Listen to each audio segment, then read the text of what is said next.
En Inde, il y a plusieurs États et chacun d'entre eux possède des forêts sacrées. L'idée est que les populations tribales prennent soin de ces forêts qu'elles qualifient de sacrées parce qu'elles croient que Dieu se trouve dans la nature.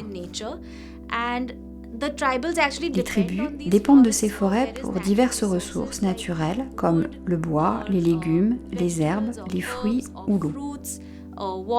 Mais ils ne prennent de la nature que ce dont ils ont besoin, ce que la nature leur donne en excès.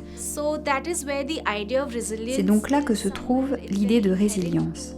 Elle est très inhérente au paysage culturel de notre pays. C'est ainsi qu'il est lié à l'idée de résilience.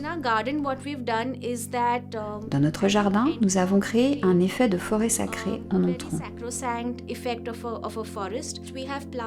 Nous avons planté différentes espèces d'arbres, des peupliers et des chênes. Nous avons aussi des arbres fruitiers, des pommiers, des abricotiers, qui poussent très bien en France. Nous avons aussi beaucoup d'herbes diverses.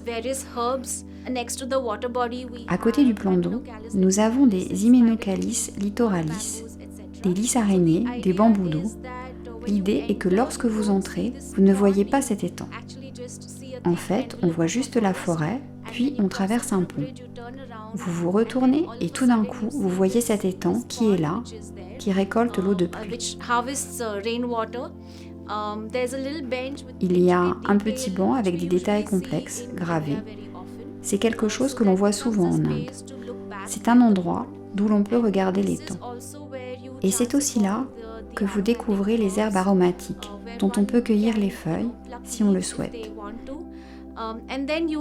Et puis, c'est la fin du jardin. Dans la réalité, en Inde, ces forêts sont immenses. Elles s'étendent sur des hectares et des hectares. Et comme les tribus considèrent la forêt comme un dieu, elles la protègent. Et finalement, ces zones protégées sont conservées et attirent beaucoup de biodiversité, beaucoup d'espèces indigènes de notre pays. L'idée de résilience passe donc par différents niveaux, que ce soit les plantes, l'eau, la biodiversité, et par la façon dont les gens commencent à interagir avec la forêt.